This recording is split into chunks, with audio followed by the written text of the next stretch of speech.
If you ever walked into a listing appointment and thought, what do I say next? You're not alone. The truth is, winning listings isn't just about having a license or a yard sign. It's about walking in with confidence, clarity, and a proven system that sets you apart from the competition. Today, I will cover one of the most critical and profitable skills in real estate, mastering the listing appointment. This isn't just about securing a signature. It's about building trust, showing real value, and positioning yourself as the go-to expert who can deliver the results. Because when you run your appointments with structure and intention, not only do your conversion rates go up, but so do your referrals.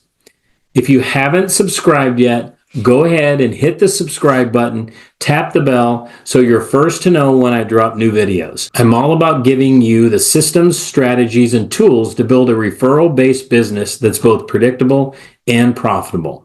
Let's break down exactly how to take control of the listing process from start to finish and make sure your next appointment ends with a yes. In this video, I'll use a PowerPoint presentation as my visual aid. And I was taught a long time ago by my mentor, Floyd Wickman, never tell somebody something you can show them because a picture is worth $1,000.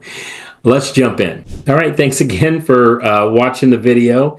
And we're going to jump into the PowerPoint presentation on what to say on a listing presentation. So in today's video, I'm going to be covering being in control of the toughest of listing appointments. And we're going to talk about mindset, but more specifically in mindset is the ingredients of dialogue selling, face-to-face overview and timing, and then taking control of the listing appointment, and then POCA, which is preview of coming attractions, and then what questions to ask, and then an example of my listing presentation. So being in control of the toughest listing appointment and the ingredients of dialogue selling. So there's three ingredients. One is the delivery, and then the method, and then you have the words. Okay, so I want to break each one down specifically. So you have the delivery, you have the method, and you have the words.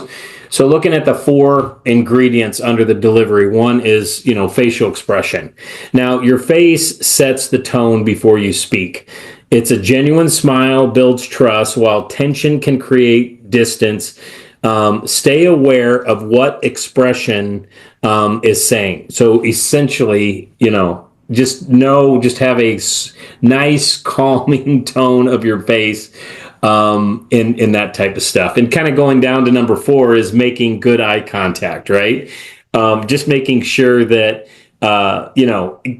I'm not a big believer on the mirroring of your client, meaning leaning in, setting back, whatever the case may be. But you do want to make eye contact because good eye contact builds trust, shows you're fully present, and avoiding it can make you seem unsure of what you're doing, and it can make you feel a little disconnected. So voice inflection, what you say matters as much as how you say something matters as much as what you say. So a lively, confident tone keeps people engaged, and a flat tone can quickly lose their attention. So you just want to really have an awareness of where you're at in your presentation. Again, you can't. For me, when I go in on a listing presentation, and the first thing I'm doing is I'm ringing the bell, I'm smiling, I'm paying them a compliment, I'm taking them to the kitchen table, and that's truly where the presentation starts. But at the same time, when you first come in the door, they open the door. It's kind of like the curtains go back, and you got the audience out out there, and it's basically action, right? So you're performing. You may have had a terrible day, whatever the case may be, but you're not going to project that into the presentation. If you do, chances are you're probably not going to get it. So the next one is body language.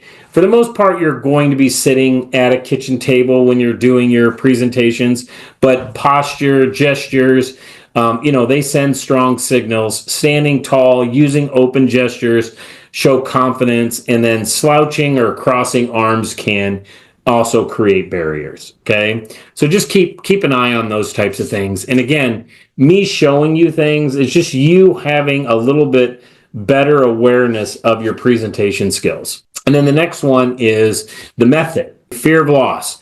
People are more motivated to avoid losing something than to gain something new. I'm going to show you one of the best ways to introduce the fear of loss in a listing presentation here in just a second. And then facts with emotional words. So facts alone don't move people. Pair them with emotional language to make your message stick and inspire action. And then visuals, right? A picture's worth $1,000, right? A lot of times people think we'll say a picture's worth $1,000. I say a picture's worth $1,000.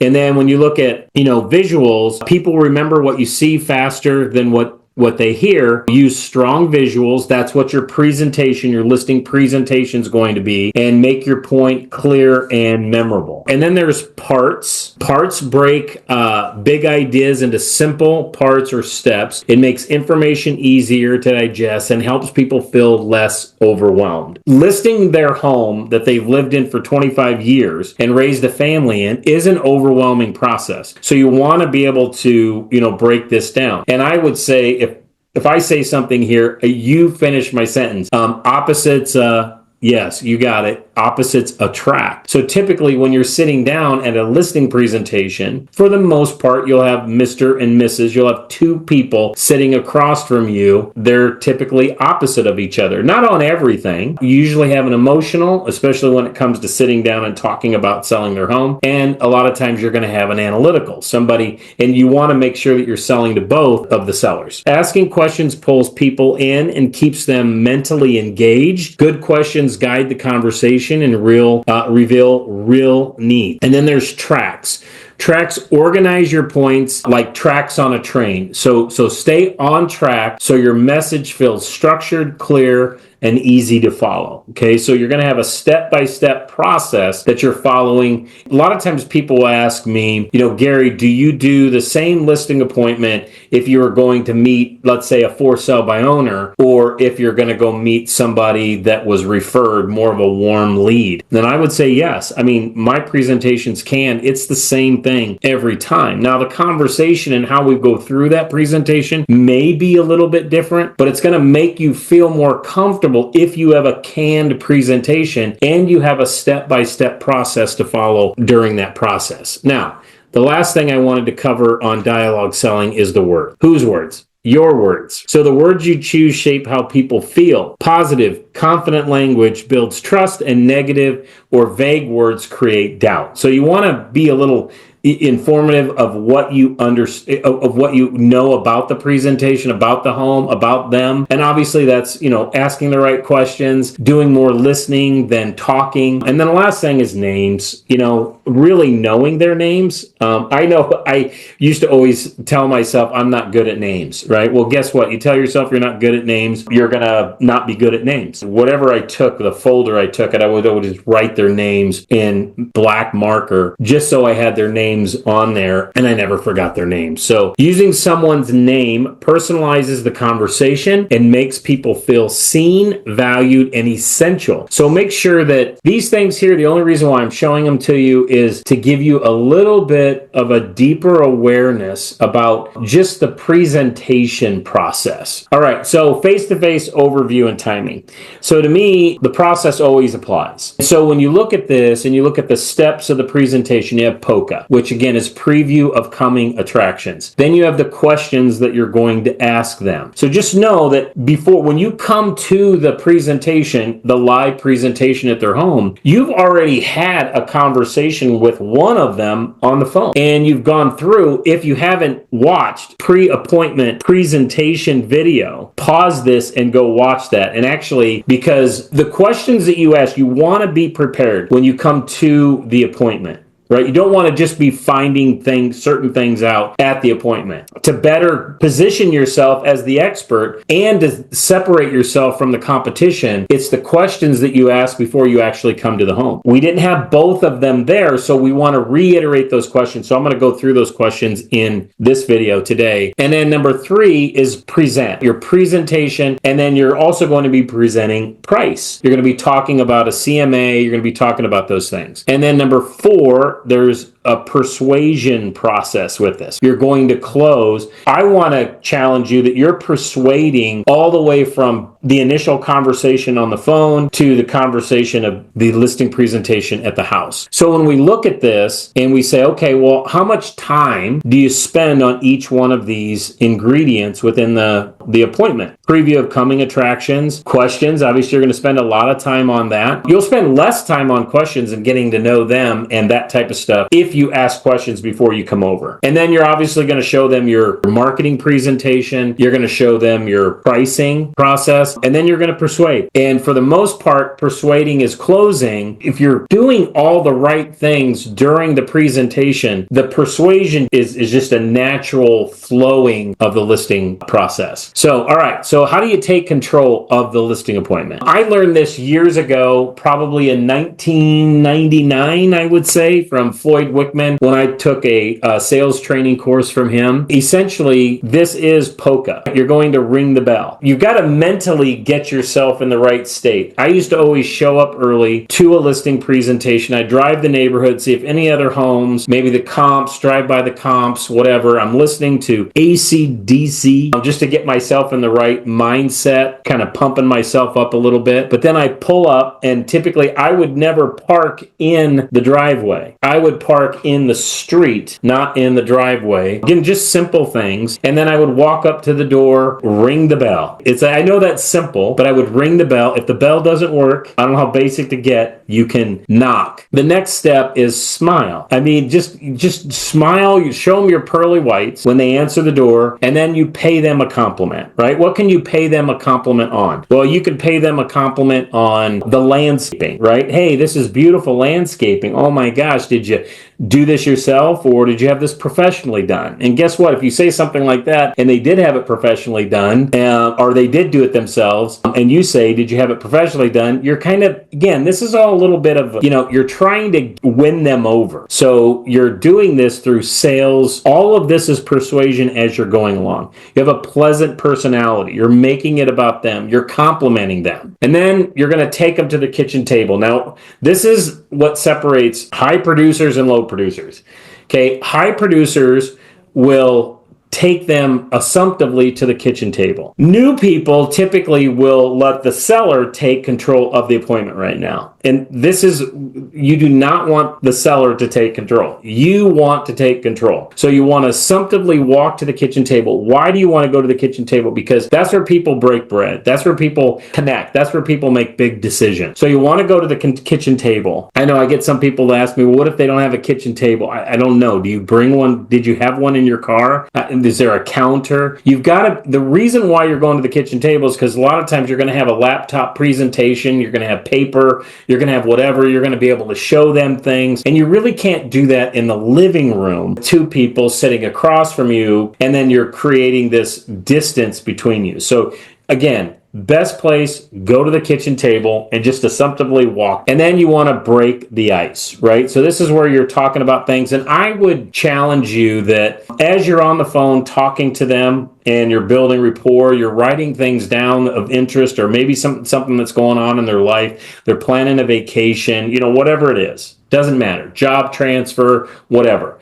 And then when you're in the house and you ring the bell, you smile, and you're walking to the kitchen table, that you're noticing maybe things that are hanging on the wall or things that are on the fireplace or whatever, that's going to give you some ammo to be able to go. And then you sit at the kitchen table and you're just relaxing. They're relaxing. You're not presenting yet. And you're just asking questions about anything but real estate. And then there's going to be a certain point in that you feel that maybe they're giggling a little bit, you're laughing, you've made that connection. Gang, this is where, right here at this spot, this is typically where listings are either won or lost, is at this point in the presentation. I truly believe that when you go on a listing presentation, if they don't like you, they're not going to hire you. And so this is you trying to connect with them. And then obviously then there's POCA, preview of coming attractions, which is basically where I would open up my presentation. There's a bridge to be able to go from building rapport to starting your presentation, and that's preview of coming attractions. So essentially what you're doing in this process right now is that you're building rapport, talking, they're giggling, maybe they offered you a glass of water. Some people, sometimes they'll offer you a cocktail if you're going in this in the evening. I don't know.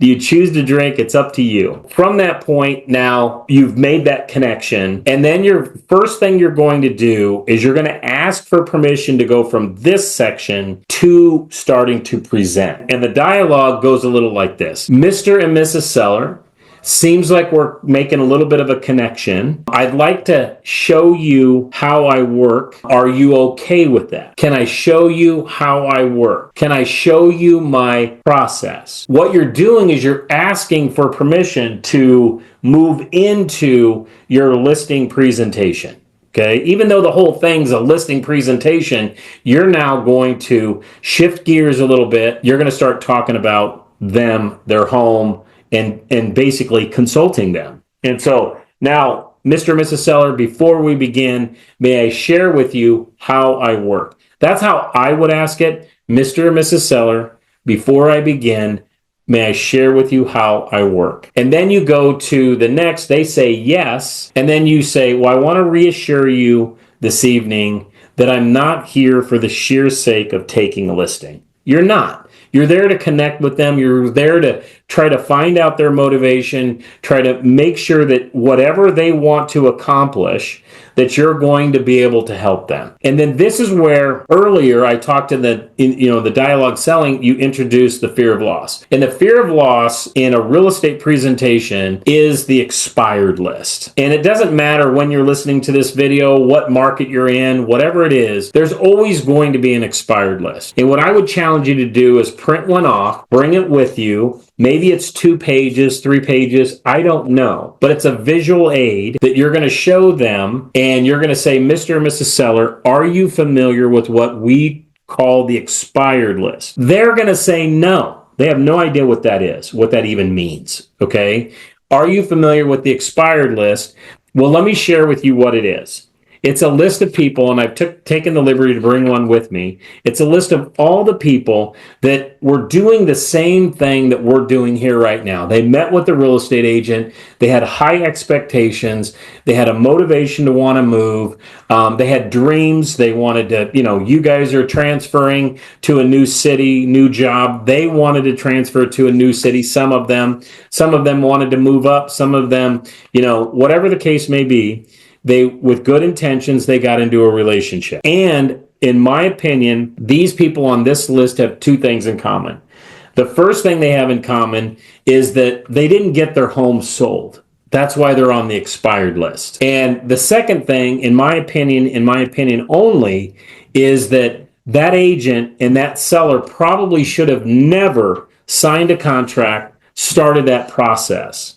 Because chances are they hired a real estate agent that didn't take them through a process that was going to almost guarantee that they were going to get their home sold. Would you agree that we don't want to end up on a list like this? See, what I'm doing now again is I'm asking them an obvious common sense answer. I know the answer to this.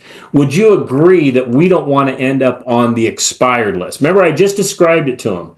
2 things. One is they didn't get their home sold.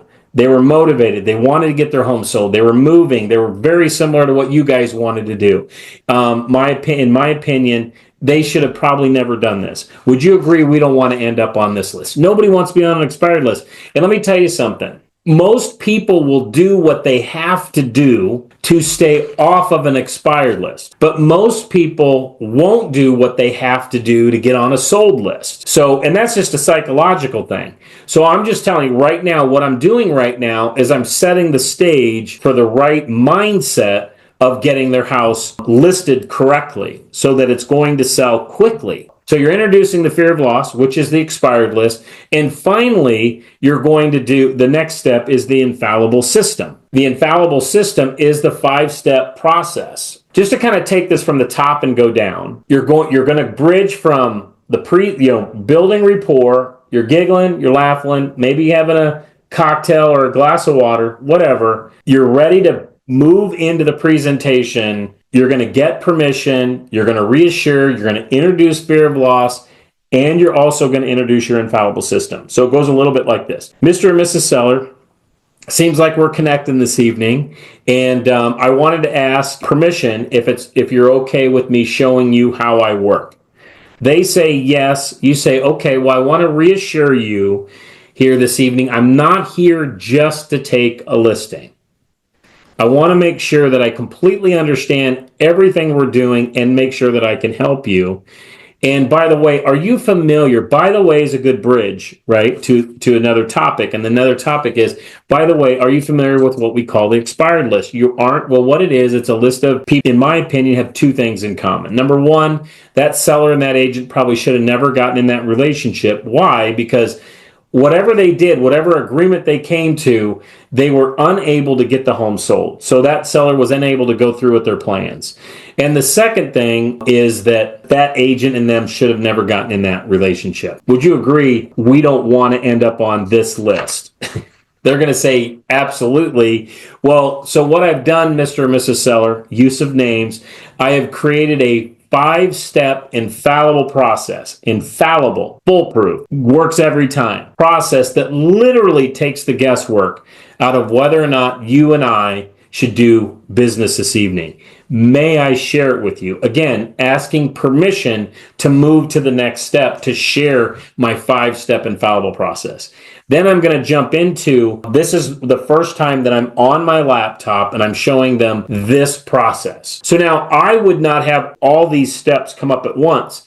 I would have them bullet pointed out because the challenge is they're reading all of them right now, just like you're reading all of them right now and not necessarily listening to me. I would have step number 1, then step number 2, step number 3, step number 4, step number 5 come up. So the process we like to follow, step number 1 is I want to ask you a series of questions so that I understand your concerns.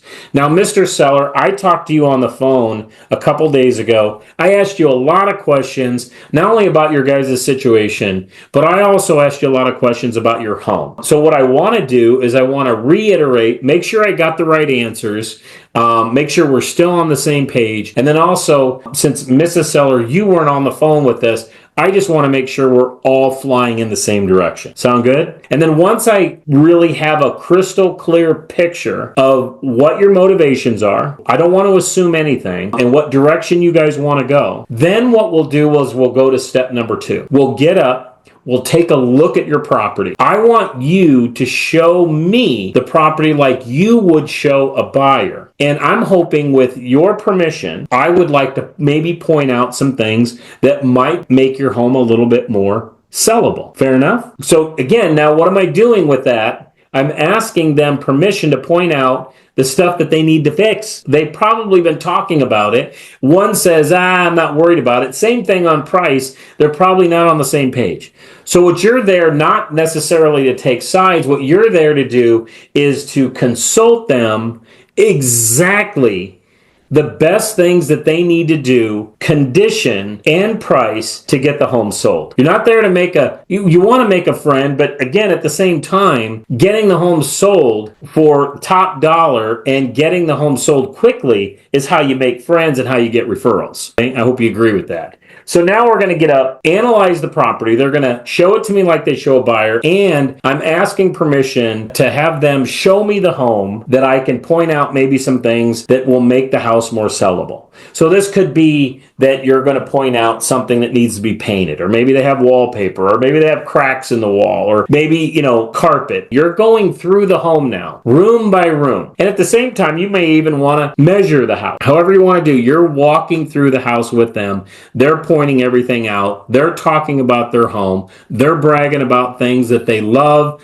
showing certain things that they fixed, whether it's kitchens, bathrooms. You're walking around the property on the outside, you're looking at things, you're pointing things out, and you're making a list of things where they need to, declutter, blah, blah, blah, blah, blah. I think you get that. The idea is we're following a step-by-step process. So we're getting up, we're analyzing the property, and then once we're done doing that, we're going to come back to the kitchen table, where then now on my laptop presentation, I'm going to show them a customized marketing plan. And the marketing plan essentially is going to be how I'm going to market their home to get it sold. So what do you do to sell homes? What do you do to market homes? I'm going to show you what I do, and I'm just going to show you how the listing presentation's put together. And then once you go through that and you go through how you are going to market and get the home sold quickly, then you are going to talk about price and estimate of net. Okay, so price and estimate of net. And this is where you're going to bring your CMA, and then you're going to talk about your forms, details, timing. And I will tell you, referring back to the video that you should be watching, the pre-listing video, you want to make sure that you have enough time. I mean, in order to go through and go from beginning to end, walking away with a signed contract, you're going to need about 2 hours for this. And I go through in that video how you get that 2 hours before you even show up. Hopefully, by the time we go through these 5 steps, we'll come up with a mutual decision on whether or not you and I should do business this evening. You're going to know whether or not you want to hire me, and I'm going to know whether or not I can help you. And I will let you know that by the time we get done. And I also want you to let me know by the time we're done if you think it would be a good fit for us to move forward. So that is the preview of coming attractions. So now the next step, of the first step, is you're going to ask them questions, right? Now remember that you were on the phone with them, one of them. You asked them a series of questions. You got some answers. You asked them about their house so that you could do a ballpark market analysis, right? Because we're one stoppers, not two stoppers. You've got all that information. You put together a CMA, which is your ballpark market analysis for the home.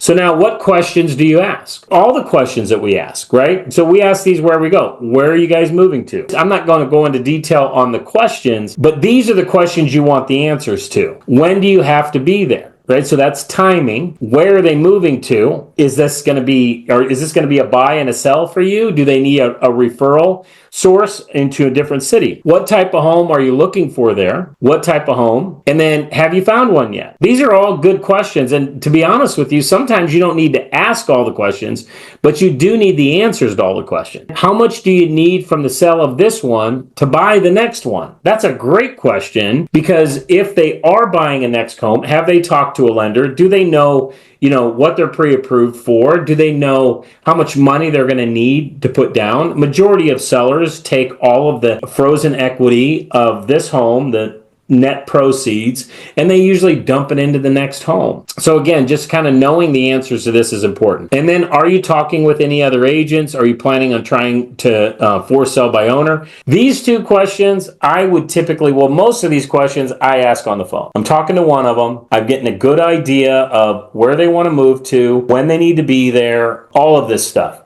And I've got a good idea whether or not I'm going to be into competition or if they're going to try to sell it on their own. Now, I know those two questions, sometimes agents will ask me, am I talking them into interviewing other agents?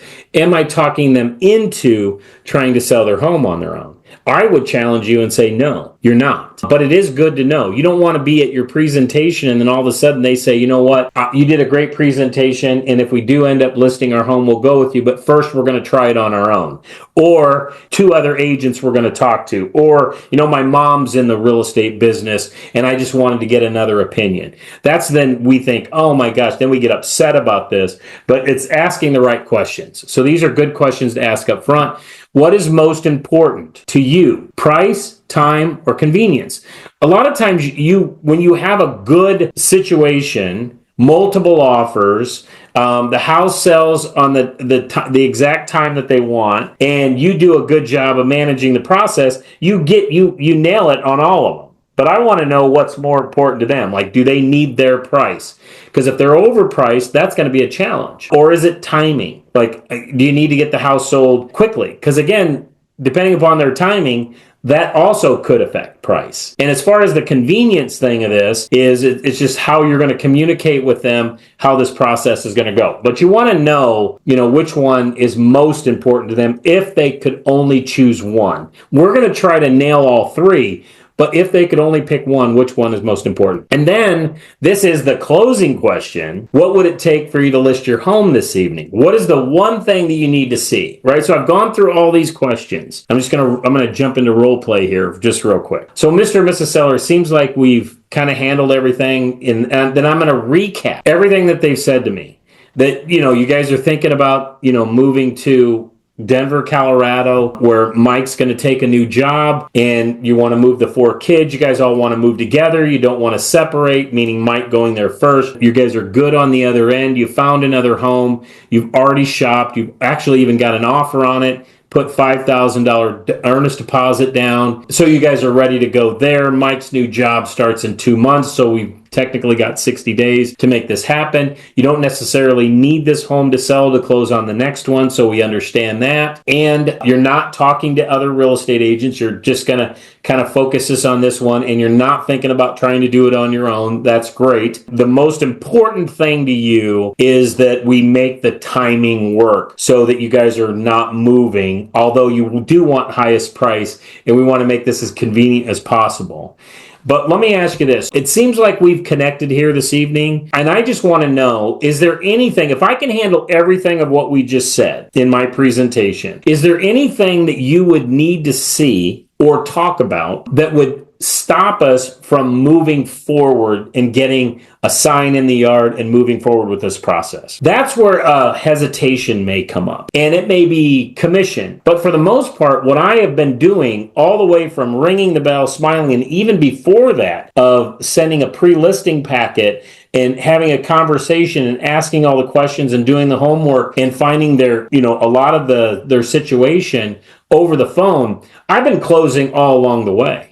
And I will tell you the process that I'm laying out for you right now, I'm going to say the top 1% follows something like what I'm showing you. And you just have to be willing to take the time to put things in process. So those are the questions. So then we're going to get up, we're going to analyze the property, and then we're going to go through a customized marketing plan. So this is our listing presentation, right? I don't know where you are in the country as far as watching this video, but we're in Omaha, Nebraska. My wife and I still have a real estate team. We're in the top 1% here in Omaha, Nebraska. And so when I'm showing a listing presentation, this is the thing that pops up. I don't really talk about it. I don't talk about top 1%. I don't talk about our real estate team, what company we're with, or whatever the case may be. This is just the first slide. The next slide is, I've built rapport. I'm transitioning over to how we work. And I go through step number 1, understand your concerns. Step number 2, analyze the property. Step number 3, customize marketing plan. And then price and estimate of net, forms, detail, and timing. And then mutual decision. Now you noticed I just had each one of those bullet points come up, and I'm going to go through and I'm going to talk about each one individually before I go to the next one. And then I'm going to come back and then I'm going to go through my questions again. And for the most part, every listing appointment we go on, we have already had a detailed conversation about the questions that we're going to ask here. But you also have to understand is that you're typically on the phone, you're only talking to one person. All right, so now let's go into why MRG Realty Group. So now this is why they're going to choose our team or my wife and I to list their home, right? These are the things that I think that they should be thinking about. 1 is we focus on creating marketability. Number 2 is we focus on generating inquiries. I mean, these are kind of the 2 things that really set you apart as a real estate agent. Creating marketability is how you're going to market the home. Generating inquiries is also about marketing the home, because what you're trying to do is not only advertise to other real estate agents who are probably for the most part are the ones that are going to bring the buyer to the table, but you're also wanting to create marketability in the neighborhood, because neighbors are also ones that would potentially bring other buyers to the table. Also, too, at the same time, you want to not only service them, but you also want to service your own business. So servicing your business is getting more business from the business you're already doing. So creating marketability and having inventory, having a sign out in the front yard, sending out flyers, door knocking, all of those things are created from a listing. And so from that standpoint, all of those things are you going to work for that seller, but also going to work for yourself. So you got to be thinking of that as well. So number 2, focus on generating inquiries. Number 3, focus on separating lookers from buyers. So again, we are hoping that all agents, especially in the after NAR situation, all buyers have signed a contract, they've sat down with them, they've had a conversation with them, they've gotten them in a contract, but also more importantly, they've talked to a lender. You want to make sure that they are. You don't ever want to assume that. Focus on negotiating and sale, because that's another reason why most sellers hire the agent, is to not just that they like them, but also they have good negotiating skills, so you might as well point that out. And then number 5, we want to focus on coordinating the financing, timing, and closing of the sale. Now for us, this is the reason why we make the big bucks, is because this is, you have that first stage of the listing presentation, getting a sign in the yard, and then marketing the home. And you're hoping that that is a short time frame from marketing, from sign in yard to offer, negotiate, offer.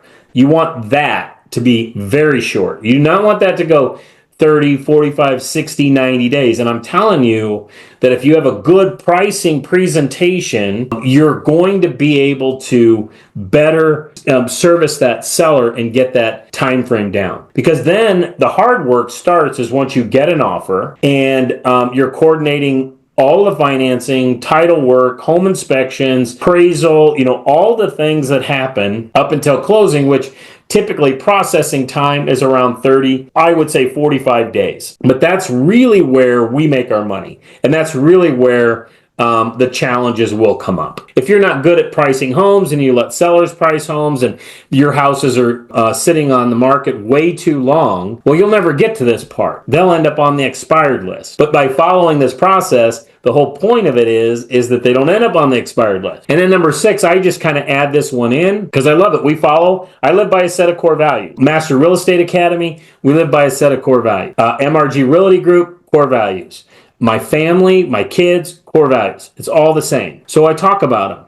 And I'm going to tell you, most real estate agents don't talk about their core values. One is we live by the get by giving philosophy. We make my clients' number one goal my number one goal. We live up to my standards despite temptations to lower them, and would be willing to work towards a common end and do what I say I'll do, sometimes more, just never less. And then I go into detail of what each one of these means to me and how it's going to help them if they hire us. But I'm going to tell you right now, if I was sitting in competition, I was the second agent in, or I'm the first agent in, and they have to talk to the other agent, I'm going to say to them, make sure that the next agent you talk to lives by a set of core values. And if they do, they're going to tell you what those core values are. It's going to be in their presentation. That's important in today's world when we've got 3,500, 5,000 real estate agents in the industry right now. And I would say 90% of the agents that are out there right now are part-time. They're not fully committed to the business. So it's that 10% that are really making the money and helping their clients. So you really want to make sure that your next agent abides by some kind of ethics. And now we're going to talk about marketing, right? I talked about me.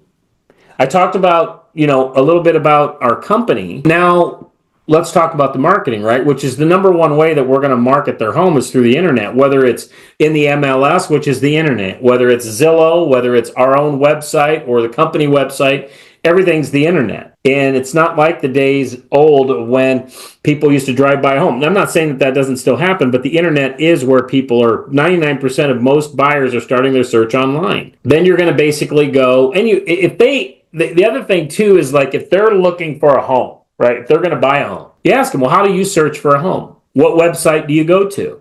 What are the things that you want to see? Because for the most part, we're going to have it all in here, especially when it comes to the internet. But what are they demanding? What are consumers demanding? Multiple photos. Have you ever gone by a listing that is uploaded but doesn't have photos, or the agent took the photos themselves? Is terrible. And you're not going to spend a lot of time on that listing. Detailed property information. I mean, trying to give them as much information as possible on the property. Virtual tours, interactive maps, neighborhood communication information. Easy to be able to contact a real estate agent. Our marketing, we talk about our national internet, right, which is List Hub. Again, just do your research on what List Hub is. It basically connects your MLS with every other real estate site that's out there. And then we talk about Zillow. We talk about Realtor.com, which are national sites, and then other national sites. The idea is we're going to be there and that we're going to have them there. That's the point.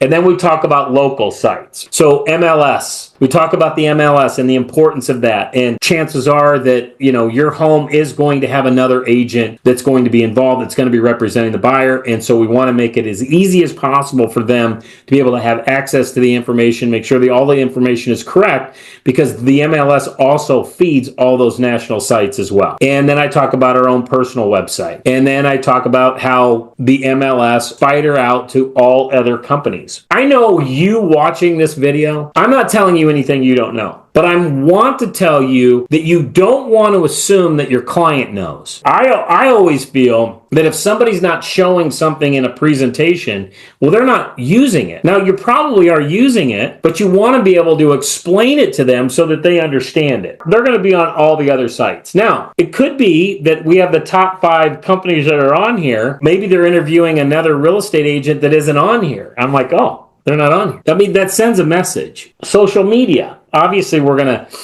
have them on social media. And we talk about Facebook, LinkedIn, Instagram, just the places that we are at. We're gonna be on YouTube. We're gonna shoot a video about the house. I wanna make sure that they fully understand everything that we're going to be doing for them. So we talk about the marketing process. And just so you guys know, again, I'm pushing you again to that video on the pre-listing appointment. We send a booklet over that basically talks about everything that I'm gonna talk about right now. So the MRG marketing process. So I talk about our specific process, no-show, MLS, what we do in the company side, when we go live in the MLS, push all showings to 2 days, present multiple offers. So in our marketing, we do, I like to lovingly call a sip and see, which is an event, an open house that we do on a Thursday night, and we push all the traffic to that. And this is examples of flyers. And again, if you want a copy of this flyer, I can share a Canva link with you. Just let me know in the comments below. Anything that I have here, anything that you see that you want, I'm going to also share in the comments below that you want my presentation. I'll send everything to you. You just have to ask for it. What you can also expect: qualified referrals, professional showing service, professional photos, agent tour, communication. We talk about our communication process. We make sure that text, email, calls, how do they want to be communicated with? And then obviously a satisfaction guarantee, meaning that our job is to make sure that they are completely satisfied. If they ever have any challenges whatsoever, we want them to get a hold of us. We try to create, and this is a dialogue that I throw out there, Mr. and Mrs. Seller, the thing that we try and do every single time is we try to create a world-class experience for you from beginning to end during the process. If there's any point within that process that you have questions on, or that you feel like we're not communicating on, or that you're unhappy with, we want to know right away so that we can get it fixed. We're going to do such an amazing job for you that you're going to be compelled to want to refer us. I mean, that is how the way you got to me was through a referral. And I don't want to assume anything, but I want to ask that, you're going to be going through this process of selling your home. And I just want to know if you should happen to run into somebody thinking about buying or selling during this process, would you feel comfortable introducing them to Linda and I? Oh, you would? Okay, great. Well, I hope that you do that. We would love to be able to take care of the people you care about. So again, I'm asking, that's called a magic question. And so in that magic question, what I'm doing, I'm servicing my business. Because again, another thing that real estate agents do in this process is that when they work with a buyer or they work with a seller, they assume that since that seller chose them to do business, that if they run into anybody, because they're going through a life event, gang, let's face it, they're telling everybody they're selling their home. Whoever they're talking to is going to ask them, how's the process going? And if you're 90 days on the market, well, it's not going so good. Okay, and you're probably not going to get a lot of referrals there. So everything you think about as you're going through and building your listing presentation, you want to not only think about that you're going to offer a world-class service to that seller, but you're also going to do things that are going to intentionally build your business from the business you're already doing. So I never assume that since somebody's working with me that they're going to do business with me. So I always ask, and I always get permission to do that. So now then we talk about pricing. I'm not going to talk about pricing in this video, but we talk about pricing. It's where we go through a net sheet, and then we also go through the CMA.